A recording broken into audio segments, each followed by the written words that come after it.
Setiap harinya panitera di Pengadilan Agama Garut setidaknya menerima 100 orang yang mendaftarkan gugatan perceraian. Lebih dari 80% penggugat datang dari pihak perempuan.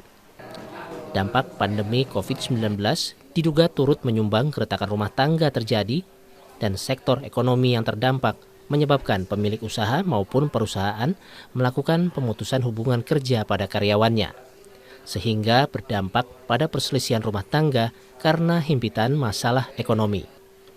Salah seorang kuasa hukum yang biasa bertugas di Pengadilan Agama mengatakan akibat pandemi corona ini warga yang melakukan gugatan naik signifikan. Dalam sehari, para penasihat hukum yang biasa bertugas di Pengadilan Agama rata-rata menangani kasus belasan hingga puluhan orang. Seperti apa itu, Pak?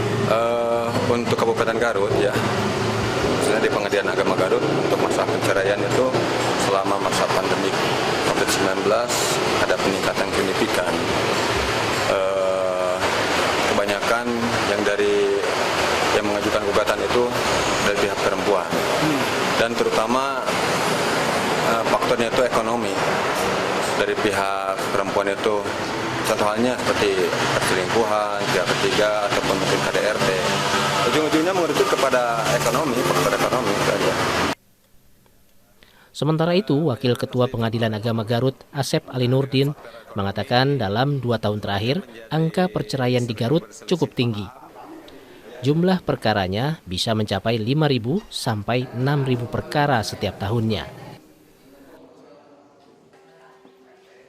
Usia yang produktif. Memang usia produktif. Ada juga sebetulnya yang usia di atas 50 bahkan 60, tapi itu persentasenya paling 2-5% lah. Secara kuantitas Pak, dari tahun ke tahun ini angka perceraian ini memang tinggi gitu Pak di Garut? Iya, memang di Garut tinggi. Tahun kemarin itu sampai ke angka 6.000. Angka ke 6.000 duk. Iya.